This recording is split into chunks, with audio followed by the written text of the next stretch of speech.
শালা এটা বাংলাদেশী জন্ম দিয়ে হাজাৰটা স্বদেশী শালা এটা বাংলাদেশী অসমত 100টাৰ ভিতৰত 80টাই বাংলাদেশী তথাপি সিহঁতে কয় আমি স্বদেশী শালা এটা বাংলাদেশী আমি অসমীয়া নহওঁ দুখীয়া ক'বলৈ লাজ লাগে এতিয়া ইলেকশন আহিব তো অসমৰ কাটা তাৰ পুছিব হাম দো হামাৰে দো বাকি সব আসাম ভেজ দো শালা এটা বাংলাদেশী আপোনাৰ মোৰ সপোন ডাক্তৰ হোম ইঞ্জিনিয়াৰ হোম উন্নতি চখলা বগান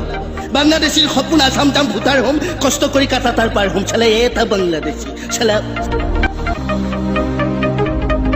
আপুনি এটা বাংলাদেশী ধৰিব থানাত 2টা ফোন আহিব 2টা বাংলাদেশী ধৰিব 4টা ফোন আহিব বাংলাদেশী এৰি নিদিয়া মানে 100টা ফোন আহিব এই থানেদাৰ এইটো মোৰ মানুহ হেতু ইয়াৰ মানুহ হেতু কামৰ মানুহ শালা এটা শালা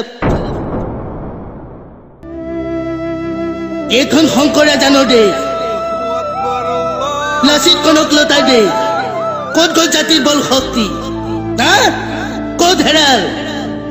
অসমীয়াই যদি ইংৰাজ খেদিব পাৰে অসমীয়াই যদি মান খেদিব পাৰে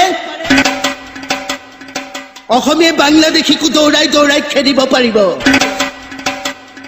পাৰিবনে নে অসমীয়া ভয়ত পেপুৱা এতিয়া মোৰ ল'ৰা ছোৱালী আছে মোৰ মা দেউতা আছে এইবোৰ বেলেগৰ কাম আমাক কিয় কৈছা নিজে যদি থাকিবলৈ নাপাওঁ পৰিয়ালক ক'ত ৰাখিম এবাৰ নীৰৱে ভাবি চাওক নহ'লে বাই বাই আসাম দেশ ৱেলকাম বাংলাদেশ ৱেলকাম